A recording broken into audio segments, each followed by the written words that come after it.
বলেন আল্লাহ তাআলার নিকট 100 ভাগ রহমত, ওই 100 ভাগ রহমত থেকে 1 ভাগ রহমত কয় ভাগ? জোরে বলেন। আনজালা মিনহা রাহমাতান ওয়াহিদাতান বাইনাল জিন্নি ওয়াল ইনস। আল্লাহ তাআলা ওই 1 ভাগ দয়া রহমত থেকে জিন জাতির মধ্যে, গোটা জিন জাতির মধ্যে, মানব জাতির মধ্যে, চতুষ্পদ জন্তুর মধ্যে, কীট পতঙ্গের মধ্যে, বলে সমুদ্রের মধ্যে, নদীর মধ্যে যত প্রাণী আছে তাদের মধ্যে, জঙ্গলে যত হিংস্র বিষাক্ত বিষধর প্রাণী আছে তাদের মধ্যে, সকল মানব জাতির মধ্যে, সকল জিনের মধ্যে 1 ভাগ রহমত আল্লাহ বন্টন করছে। কয় ভাগ? জোরে কোন। ওই 1 ভাগ থেকে অতীতের মানুষ পেয়েছে, বর্তমানের মানুষ পাচ্ছে, ভবিষ্যতে পাবে। অতীতের সব সৃষ্টি পেয়েছে, বর্তমানের সব সৃষ্টি পেয়েছে, ভবিষ্যতে যত সৃষ্টি আসবে সকলের দয়া মায়া রহমত কয় ভাগ থেকে পাচ্ছে? জোরে বলেন। আমার আপনার নবী এই 1 ভাগের একটা অংশ পেয়েছে। 1 ভাগের একটা অংশ পেয়ে নবী হয়ে গেছে রহমাতুল লিল আলামিন। গোটা সৃষ্টি জগতের জন্য রহমত হয়ে গেছে আমার আপনার নবী ওই 1 ভাগের একটা অংশ পেয়ে। বলে যত প্রাণী আছে, বিষধর হোক অথবা হিংস্র হোক, সব প্রাণীর অন্তরে মায়া মোহাব্বত আছে না নাই? সমাজের নিকৃষ্ট এক প্রাণী কুকুর, এর অন্তরেও মায়া আছে, এর বাচ্চার জন্য ওর অন্তরেও মায়া আছে। 2 মাস আগে একবার উত্তরবঙ্গে সফরে গিয়েছি। উত্তরবঙ্গে দিনের বেলায় মেইন রোড থেকে একটা পাশের রোডে ঢুকতেছি, মোড়ের মধ্যে। যখনই গাড়িটা ঢুকছে, একটা কুকুর আমাদের গাড়ির উপরে তেড়ে আসছে, আক্রমণাত্মক ভাব। রাতের বেলায় অপরিচিত গাড়ি টাড়ি দেখলে কুকুর আক্রমণ করে, এটা স্বাভাবিক। আবার একটু ভয় ডর দিলে চলে যায়, এটাই স্বাভাবিক। কিন্তু কুকুরটা দিনের বেলা এমন তার ভাব, সে সামনে থেকে সহজে নড়ে না, আর বিকট আওয়াজ করতেছে। আমার সাথে ওই এলাকার একজন আলেম, ওই বাজারেরই। আমি মজা করে বলতেছি, ভাই অন্যান্য এলাকার কুকুরগুলা রাতের বেলা দাওয়া দেয়, আপনাকে ওইটা দেখি দিনের বেলাও ছাড়ে না। এবার মৌলানা সাহেব বলতেছে, ভাইরে এই কুকুরটা বেশ কিছুদিন আগে এই মোড়ের মধ্যে তার বাচ্চা সহকারে কুকুরটা শুয়েছিল।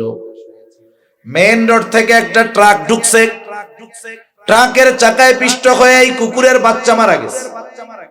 কুকুরটা সরে গেছে। বলে যেই দিন তার বাচ্চাটা ট্রাকের চাকায় পিষ্ট হয়ে মারা গেছে, ওই দিন থেকে কুকুরটার এই জায়গা থেকে নড়ে না। বাজারের মানুষ যা খাবার দেয় তাই খায়। কোন গাড়ি যদি ঢুকতে দেখে, সাথে সাথে ওই গাড়িটার উপরে আক্রমণ করে তেড়ে যায়। কেন? কারণ তার অন্তরের মধ্যে মায়া, বাচ্চার জন্য, সন্তানের জন্য।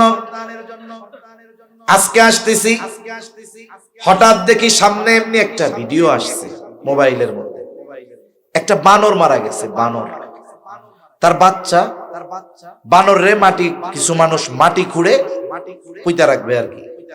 বাচ্চাটারে ছুটাইতে পারতেছে না, এমন ভাবে ওর মা কেউ ধরে রাখছে যে বাচ্চাটারে ছুটতেছে না। গাড়ির মধ্যে আমি আমার চোখের পানি রাখতে পারি নাই, লোকজন টান দিচ্ছে, ছড়ে না, ছুটাইয়া আনছে, ও যাওয়ার জন্য চেষ্টা করতেছে। চিন্তা করেন, সৃষ্টির একটা জীব কুকুর, এর অন্তরের মধ্যেও মায়া দিছেন কে? তাহলে গোটা সৃষ্টি জগতের মধ্যে আল্লাহ তাআলা রহমত বন্টন করেছে কত ভাগ? নবীজি বলেন এই রহমতের কারণেই তো মা তার সন্তানকে দুধ পান করায়। এই রহমতের কারণেই তো সন্তানের যদি তৃষ্ণা লাগে, দুধ পানের প্রয়োজন হয়, মা দূরে থাকলেও কলিজার মধ্যে খবর হয়ে যায়। আল্লাহ তাআলার কাছে বাকি আছে কত ভাগ? জোরে বলেন, আরো জোরে বলেন কত ভাগ? নবীজি সাল্লাল্লাহু আলাইহি ওয়াসাল্লাম বলেন, আখারাল্লাহু লাহু 99 রাহমা। আল্লাহ তাআলা বাকি 99 ভাগ দয়া রহমত তার কাছে রেখে দিয়েছেন। কেন? নবীজি বলেন, ইয়াগফিরু বিহি ইবাদাহু ইয়াউমাল কিয়ামাহ। আর এক বর্ণনায় আসছে, ইয়ারহামু বিহি ইবাদাহু ইয়াউমাল কিয়ামাহ। এই 99 ভাগ দয়া রহমত দিয়া আল্লাহ তাআলা কিয়ামতের দিন তার বান্দাদের মাফ করে দিবে। এখন বলেন, যেই আল্লাহর বান্দার প্রতি এত রহমত, এত দয়া, এত মায়া, সেই আল্লাহ বান্দাকে ক্ষমা করার জন্য তৈয়ার। এই জন্য আল্লাহ বলেন, লা তাকনাতু মির রাহমাতিল্লাহ, বান্দা আমার রহমতের ব্যাপারে তুমি নিরাশ হও না, কারণ তোমার পাপ কত তার চাইতে আমি আল্লাহর দয়া রহমত আরো বেশি। এই জন্য হাদিসে কুদসির ভিতরে আসছে, আল্লাহ তাআলা বলেন, সাবাকাত রহমাতি আলা গযবি, আমার দয়া, আমার রহমত আমার ক্রোধকে অতিক্রম করে গিয়েছে। আল্লাহ তাআলার দয়া বেশি, রহমত বেশি, মায়া বেশি। আমি আপনি, আমাকে আপনাকে আল্লাহ কি দিয়া বানাইছে? মানুষ সৃষ্টির মূল মাটি। নবীজি বলেন, আল্লাহ তাআলা আদম আলাইহিস সালামকে বানিয়েছেন মাটি দিয়ে, আর আমাদের বানিয়েছেন আদম আলাইহিস সালাম থেকে।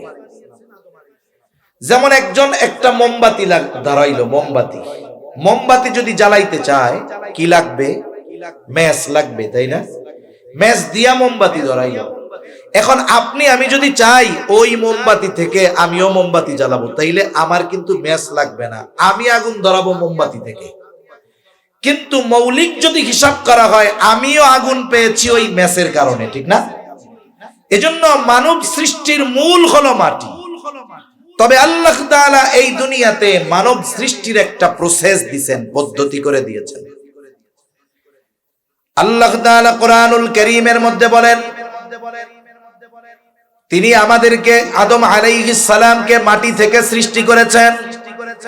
আবার আল্লাহ তাআলা আরেক জায়গায় বলেন, হুয়াল্লাযী খলাকাকুম মিন নুতফা, তিনি আমাদেরকে সৃষ্টি করেছেন নুতফা থেকে, মাতা পিতার মিশ্রিত তুচ্ছ পানি থেকে। এই পানি এমন পানি, বলে গায়ের সাথে যদি লাগে তাহলে তার নামাজ হবে না, পোশাকে লাগলে ওই পোশাক পরিধান করে নামাজ পড়লে নামাজ হবে না। যার পানি সে নিজেও এইটারে তুচ্ছ মনে করে, ঘৃণা করে। এই বস্তু থেকে আল্লাহ তাআলা আমাদেরকে বানাইলেন। এই তুচ্ছ পানির সৃষ্টি আমি আপনি যদি জাহান্নামে যাই, বলেন তো আল্লাহ তাআলার কোনো ক্ষতি আছে নাকি? দুনিয়ার সব মানুষ যদি জান্নাতে চলে যায়, আল্লাহ তাআলার কোনো লাভ আছে নাকি? আমার আপনার জান্নাতে যাওয়ায় জাহান্নামে যাওয়ায় আল্লাহর কোনো লাভও নাই, ক্ষতিও নাই। কিন্তু এরপরেও বান্দা যদি জান্নাতের পথের পথিক হয়, জাহান্নামের পথ থেকে ফিরে এসে আল্লাহর পথের পথিক হয়ে যায়, এই দুনিয়ায় মা বাবা যত আনন্দিত হয় তার চাইতে বেশি খুশি হয় কে? হাদিসের মধ্যে আসছে, নবীজি সাল্লাল্লাহু আলাইহি ওয়াসাল্লাম বলেন, এক পথিক সে সফর করবে, উট বোঝাই খাবার পানি রসদ যত প্রয়োজনীয় জিনিস আছে উট বোঝাই করে সে রওনা হলো। তার পথ হলো মরুভূমির পথ, গাছগাছালি নাই, পানি নাই, খাবারের কোনো ব্যবস্থা নাই, লম্বা সফর। পথিক কিছু দূর পথ চলার পর ক্লান্ত হয়ে গেল, উটটাকে একটা কিছুর সাথে বেঁধে সে ঘুমায় পড়ল। ক্লান্ত পথিক কিছু সময় পর সে ঘুম থেকে জাগ্রত হয়ে গেল। ঘুম থেকে উঠে দেখে যেখানে তার উট ছিল উট নাই। মরুভূমির মধ্যে খাবার পানির অভাব, পানির তৃষ্ণা, খাবারের চাহিদা। আল্লাহর বান্দা আশেপাশে সব জায়গায় উট তালাশ করে দেখে উট নাই। সে এখন চিন্তা করতেছে আর বাঁচার কোনো উপায় আমার নাই, কারণ ওই মুহূর্তে ওই ব্যক্তির অবস্থা হবে এমন যে ওই সময় পৃথিবীর মধ্যে তার মতো হতাশ আর কেউ হবে না। সন্ধ্যাও নেমে আসতেছে, সে হয়তো চিন্তা করতেছে খাবার পানির অভাবে এই মরুভূমির মধ্যে আমার মৃত্যু হবে। কেমন যেন সাক্ষাৎ নিশ্চিত মৃত্যুর জন্য সে অপেক্ষমান। সে চিন্তা করলো মরতেই তো হবে, উপায় তো আর নাই, আমি আবার ওই আগের জায়গায় ফিরা যাই, যেইখানে সে শুয়েছিল। আবার ওইখানে চলে আসলো। একটু পরে সে খেয়াল করে দেখতেছে দূর থেকে তার ওই হারিয়ে যাওয়া উটটা রসদ সহ তার দিকে ফিরে আসতেছে। কেমন যেন অবস্থা, এমন সে সাক্ষাৎ মৃত্যু থেকে বেঁচে গেল, অবস্থাটা কেমন যেন এমন। আর ওই মুহূর্তে একটা ব্যক্তির অবস্থা এমনই হবে, ওই দৃশ্য যখন দেখলো উট তার দিকে ফিরে আসতেছে, আমার মনে হয় গোটা পৃথিবীতে ওই সময় তার মতো আনন্দিত আর কেউ ছিল না। কেন? কেমন যেন সে মৃত্যুর হাত থেকে ফিরে আসতেছে, নতুন জীবন লাভ করতেছে। ব্যক্তি উটের আগমন দেখে এত আনন্দিত হইছে, এত খুশি হইছে যে খুশির ঠেলায় সে বাসা হারায় ফেলছে। অনেক সময় মানুষ খুশিতে শুধু হাসে তা না, খুশিতে কান্নাও করে দেয়, দেখছেন না? খুশিতে কান্না থামাইতে পারে না, আবেগ আপ্লুত হয়ে যায়। আবার অনেক সময় খুশির ঠেলায় কি বলবে ভাষা হারায় ফেলে, উল্টা পাল্টা হয়ে যায়। লোকটা যখন দেখলো তার হারিয়ে যাওয়া উট তার দিকে ফিরে আসতেছে, লোকটা আনন্দের ঠেলায় আল্লাহরে কয়, আল্লাহ তুমি আমার গোলাম, আমি তোমার রব। খুশিতে উল্টা পাল্টা হয়ে গেছে। তার মানে লোকটা কত খুশি হয়েছে হারানো উট ফিরে পেয়ে, কেমন যেন সে নতুন এক জীবন পেয়ে গেছে। আর আল্লাহর নবী বলেন, ওই ব্যক্তি তার হারানো উট পেয়ে যত খুশি হয়, কোন পাপী যদি তাওবা করে আল্লাহর পথে ফিরে আসে, আল্লাহ তাআলা ওই হারানো উট ফিরে পেয়ে যত খুশি হয়, তার চাইতে অগণিত গুণ বেশি খুশি হয়ে যায় কে? অথচ আমার আপনার মতো মানুষ জাহান্নামে গেলে আল্লাহর কোনো ক্ষতি আছে? কোনো ক্ষতি নেই। এজন্য আল্লাহ তাআলার দয়া মায়া রহমত ভালোবাসা বান্দার প্রতি সবচাইতে বেশি।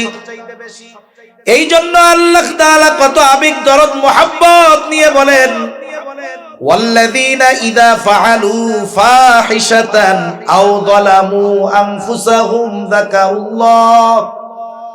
আল্লাহ তাআলা বলেন, ওয়াল্লাযীনা ইযা ফাআলু ফাহিশা আও যালামু আনফুসাহুম।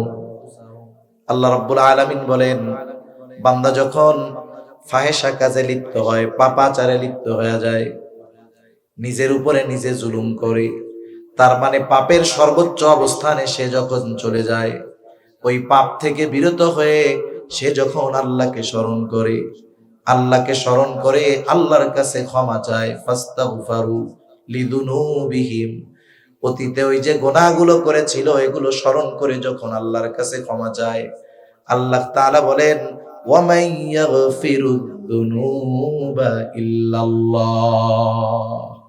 কে আছে আল্লাহ ছাড়া বান্দারে মাফ করবে?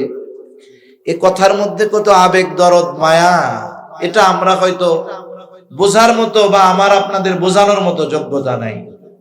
অনেক সময় বলে না যে আমি ছাড়া কে আছে তোমার, কত আবেগের কথা না?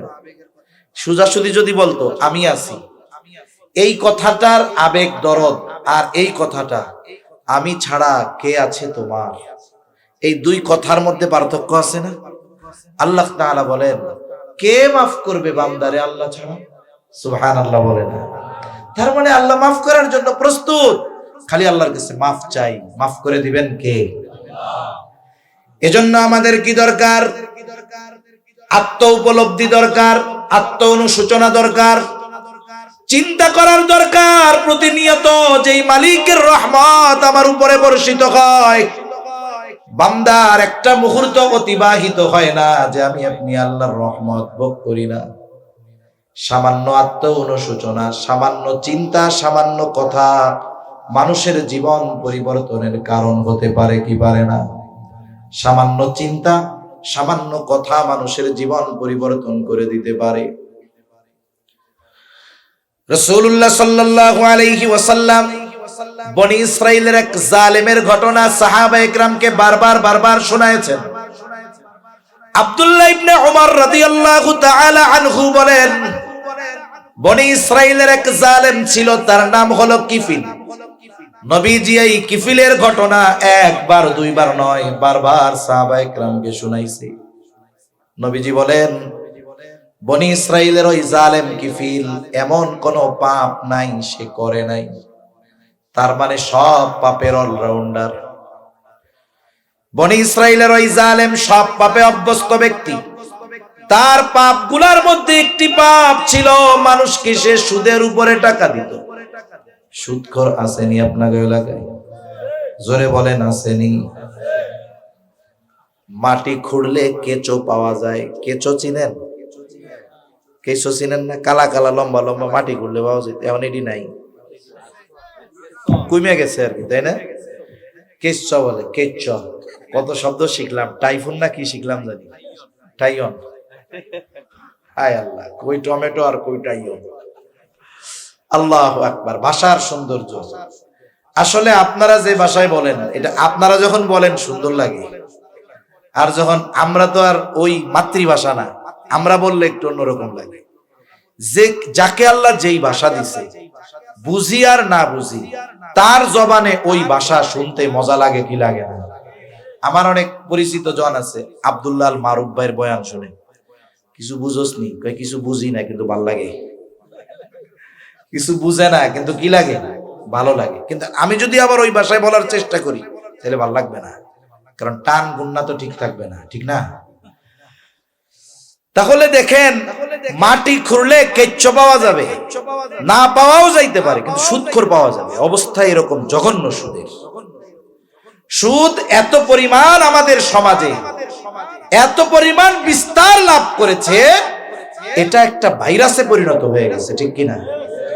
আমরা তো মনে করি ব্যাংকেই শুধু সুদ দেয়, কিন্তু কিছু হোমমেড সুদখোর আছে। কত এলাকায় সফরের সুবাদে যাওয়া হয়, আইসা কয়, হুজুর আমাদের মসজিদ কমিটির ৩-৪ জন সদস্য আছে, মসজিদ কমিটির সদস্য, ৫ ওয়াক্ত নামাজও পড়ে, ভালো কথা। সমস্যা হইলো ওনারা ব্যাংকের থেকে টাকা আইনা ওনাদের ওয়াইফদেরকে দিয়া সুদে টাকা লাগায়। আস্তাগফিরুল্লাহ। ও ব্যাংক থেকে আনবে ৭-৮-১০% সুদ দিবে ব্যাংকে। কত পার্সেন্ট দেয় জানি না আমি। এইবার ও নিজে আইনা কি করবে? পাবলিকের কাছে সুদ দিবে। কারণ সাধারণ মানুষ ব্যাংকে যাবে, ফর্ম ফিল আপ করবে, দলিল দিবে, তার জামানত লোক হবে, এরপরে সুদের টাকা নিবে। এত ঝামেলার দরকার কি? অমুকের কাছে যাও, চাইলেই দিব। আছে না নাই? ব্যাংক নেয় ওর কাছ থেকে 7%-10%, ও পাবলিকের কাছ থেকে নেয় 20%, 25%। বলে আমি তোরে ১,০০০ টাকা দিতে পারি, শর্ত আছে, এই ১,০০০ টাকার বিনিময়ে তুই আমার সপ্তাহে সপ্তাহে ১০০ টাকা লাভ দিবি। আছে না এরকম সুদখোর? কত জঘন্য এক পাপ। আরে কবিরা গুনাহ, এটাও তো কবিরা গুনাহ। শুকরের গোশত খাওয়াও কবিরা গুনাহ, কিন্তু 2 গুনার লেভেল তো এক না। 2 গুনার লেভেল এক, পরিমাণ এক না।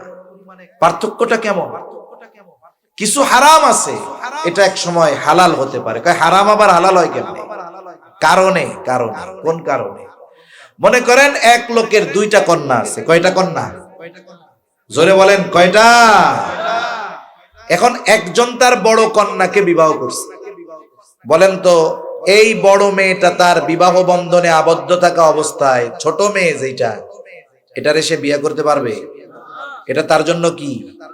এখন বড় মেয়ে মারা গেছে, ছোটটারে পারবো নি? এই যে মৃত্যুর কারণে এই ছোটটা হালাল হয়ে গেছে, এখন বিবাহ করতে পারবে। আবার দেখেন, যদি কেউ এমন কোন জায়গায় যায় যেই আয়াতে আল্লাহ তাআলা দ্বীন পূর্ণাঙ্গর ঘোষণা দিয়েছেন, আমাদের এই ইসলাম পরিপূর্ণ জীবন ব্যবস্থা, কোনো সন্দেহ আছে? সূরা মায়েদার ৩ নম্বর আয়াতে আল্লাহ তাআলা এই দ্বীন পরিপূর্ণর ঘোষণা দিয়েছেন। এই আয়াত জুড়ে বেশিরভাগ ক্ষেত্রে হারামের ব্যাপারে আল্লাহ আলোচনা করেছেন, খাবার হারামের ব্যাপারে। সাথে সাথে আয়াতের শেষাংশে আল্লাহ বলে দিয়েছেন যেই সমস্ত বিষয়গুলো হারাম, শুকরের গোশত হারাম, রক্ত হারাম, মরা প্রাণী হারাম, মাছ ছাড়া। এখন এইগুলা যদি কোনো পরিস্থিতি এমন হয়, এমন এলাকায় গেছে যেখানে শুকরের গোশত ছাড়া কিছুই নাই, মদ ছাড়া কোনো পানি নাই, এখন সে পানির অভাবে তৃষ্ণার্ত, খাবারের অভাবে মরার মতো অবস্থা।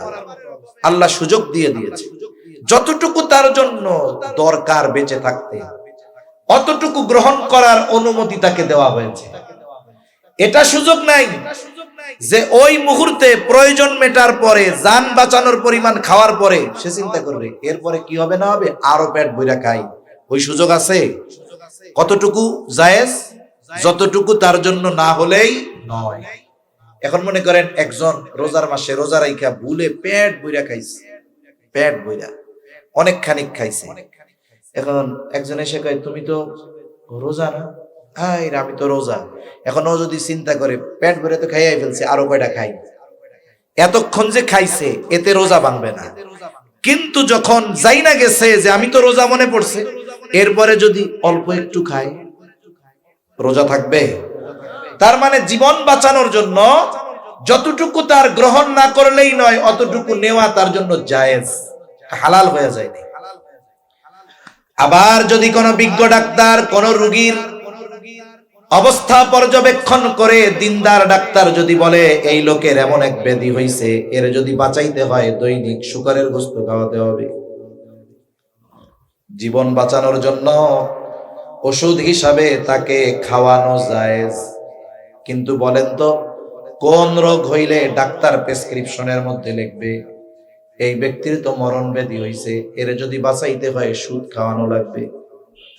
এমন কোন রোগ হওয়ার সম্ভাবনা আছে? তার মানে সুদ হলো এমন এক হারাম, এটা কখনো জায়েজ হওয়ার সুযোগ নাই।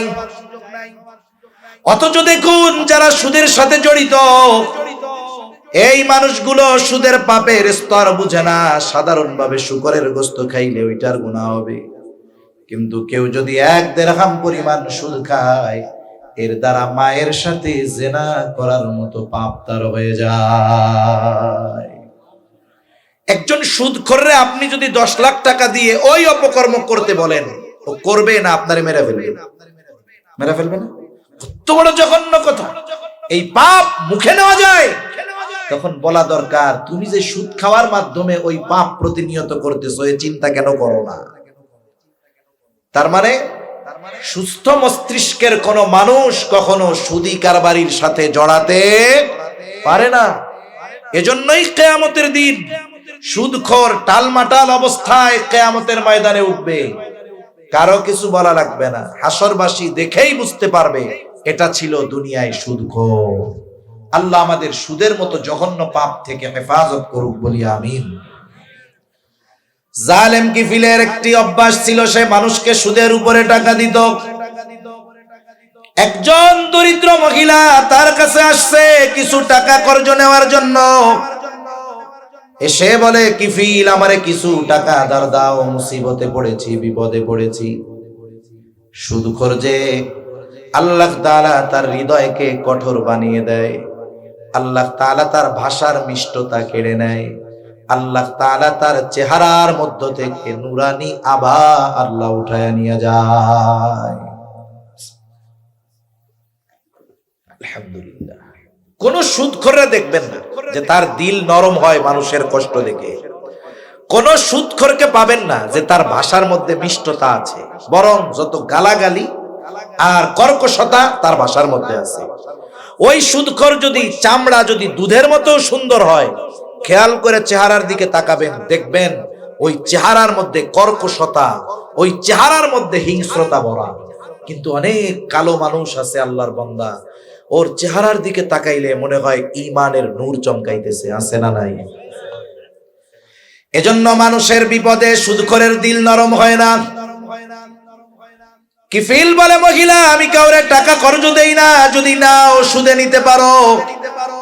মহিলা বলে কিফিল আমার যদি সুদের লাভ দেওয়ার মতো সামর্থ্য থাকতো তাইলে কি তোমার কাছে টাকা চাইতাম নাকি?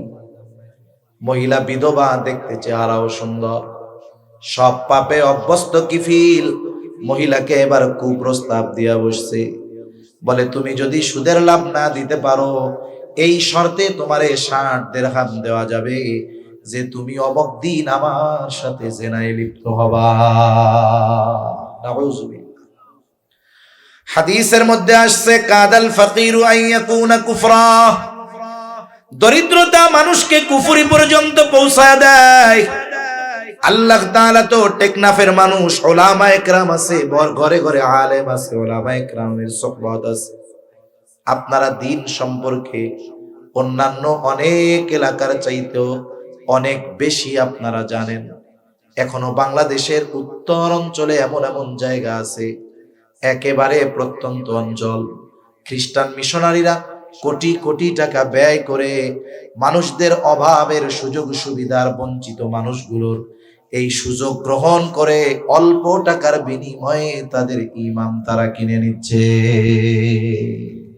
একেবারে অল্প টাকা দিয়ে ঈমান কিনে নেয়, অভাব দরিদ্রতার কারণে ঈমান বিক্রয় করে দিচ্ছে। এজন্য মনে রাখতে হবে, আমি আপনি যদি সামর্থ্যবান হই, আমার আপনার প্রতিবেশী আশেপাশের মানুষ যদি অভাবের কারণে পাপে জড়িয়ে যায়, কিয়ামতের দিন আল্লাহ তাআলার সামনে আমাকে আপনাকেও জবাবদিহিতার কাঠগড়ায় দাঁড়ানো লাগবে। কারণ হাদিসের মধ্যে আসছে, কিয়ামতের দিন আল্লাহ জিজ্ঞাসা করবে, বান্দা আমি অভুক্ত ছিলাম, আমারে খানা দাও নাই, আমি পিপাসিত ছিলাম, পানি দাও নাই, বস্ত্রহীন ছিলাম, বস্ত্র দাও নাই। বান্দা বলবে, আল্লাহ আপনার তো এইগুলোর কোনো কিছুর প্রয়োজন নাই, আর আপনাকে কেমনেই বা দিব, আপনাকে কেমনেই বা পাইতাম। আল্লাহ তাআলা বলবে, বান্দা তোমার প্রতিবেশী অভুক্ত ছিল, তারে যদি তুমি খানা দিতা আমি পাইতাম, তারে যদি তুমি সেবা শুশ্রূষা করতা আমি পাইতাম, বস্ত্রহীন ছিল তাকে যদি তুমি বস্ত্র দিতা আমি পাইতাম। তার মানে দেখুন, খেদমতে খালক, যেই মানুষগুলো অভাব অনটনের মধ্যে আছে, তাদেরকে যদি সহযোগিতা করা হয়, এই সহযোগিতা আল্লাহ পর্যন্ত পৌঁছায়া যায়। এজন্য আমার আপনার পাশে অনেক মানুষ পাওয়া যাবে যারা অপরাধের সাথে জড়ানোর কারণ মজা না, অপরাধের সাথে জড়ানোর কারণ হলো তাদের অভাব। আছে না এরকম অনেক? মাঝে মধ্যে আমি বলি, দেখুন এক এলাকায় যদি একজন মোটামুটি মানের চোর থাকে, ওই এলাকার 100 পরিবারের শান্তি শেষ। চিন্তা করবো কার মুরগি কালকে যায় তার ঠিক আছে। এখন সবারই টেনশন চোর রে নিয়ে, কার গাছের সুপারি পেড়ে বেচা ফেলবো, ঠিক আছে, ঠিক নাই। এখন সবাই চোরের জ্বালায় অস্থির, কিন্তু আমরা কি করি, চোরকে ধইরা সুন্দর মতো জেলখানায় দিয়া দিলাম। এখন চোর জেলখানায় গিয়া সোহবত পাইছে তো ডাকাতে, জেলখানায় যায় পাইছে কারে, এখন ওর প্রমোশন হবে, ও বের হবে ডাকাত হইয়া। বলছিলেন চোর, বের হইছে কি হয়ে, ডাকাত হইয়া। এরপরে ডাকাতি করে আবার ধরা গেছে, আবার দিছে জেলখানা। এবার পাওয়ার বাড়ছে তো চোরদের সাথে আর রাখে নাই, এবার বড় নেতা গো সাথে রাখছে। এইবার জেলখানার থেকে বের হইয়া ডাকাতে হয়ে গেছে বড় নেতা। এইবার আবার পিটানি খাইয়া জেলখানায় ঢুকছে নেতা, পরের বার বের হয়ে গেছে এমপি সাহেব। এজন্য আমাদের বাংলাদেশে যত এমপি আছে গেছে, হাতে গোনা কয়েকজন বাদ দিলে অধিকাংশ শুরুতে আগে মানুষের মুরগি চুরি করতো, ঠিক কিনা বলে? স্বভাব সহজে যায়। ওই যে এমপি হইছে ঠিক, চুরির স্বভাব বাদ দিতে পারে নাই। আগে মুরগি চুরি করতো, এখন টাকা চুরি কইরা কইরা বিদেশে পাচার করছে, অন্যের সম্পদ চুরি করছে। আগে তো মুরগি টুরগি চুরি করতো, এখন একজনেরটা চুরি করতো, এখন পুরা এলাকারটা ধইরা চুরি করে। এজন্য আমাদের কিছু সামাজিক দায়িত্ব আছে। এখন আমাদের দায়িত্ব কি, এই 100 মানুষ বা 100 ফ্যামিলি চোরের উপদ্রব থেকে বাঁচা দরকার। এই লোকটা তো অভাবের কারণে চুরি করতেছে, 500 টাকা কইরা উঠান, 1000 টাকা কইরা উঠান। যার জাকাত দেওয়ার সামর্থ্য আছে সে একটু বেশি দেন, যার এবিলিটি কম কম দেন। 1 লাখ টাকা উঠাইছেন, কি করবেন? উঠাইয়া এইবার প্রথমে এরে তো ঘষা মাজা দিয়ে পরিষ্কার করতে হবে, ঠিক না? ওই যে জাহান্নাম থেকে নিয়ে বান্দারে আল্লাহ তাআলা এক পানির মধ্যে চুবনি দিবে না, এরপরেই না চেহারা টেহারা সব ফিরা পাইবে। এইবার ওর তো খাসলাত পরিবর্তনের দরকার। খাসলাত, অভ্যাস, এটা সহজে পরিবর্তন হয় না। পরিবর্তনের সবচাইতে বড় মাধ্যম হলো সুহবত। সঙ্গের কারণে মানুষের অভ্যাস পরিবর্তন হয়। এখান থেকে কিছু টাকা দিয়া ওরে পাঠায় দেন 3 চিল্লায়, আর কিছু টাকা দেন এই 4 মাস ওর পরিবারের খরচের জন্য। এইবার 4 মাস পর ও আসবে এলাকায়, ভালো মানুষের সোহবতে দেখে দেখবেন মৌলানা সাহেব ওই এলাকায় হাজির। এখন যদি আপনি ওরে কোনো কর্মসংস্থান না দেন, ও কিন্তু আবার ওই লাইনে চলে যাবে। বাকি আছে 70,000 টাকা, এটা দিয়ে ওর একটা ব্যবসা ধরায়া দেন, একটা রিক্সা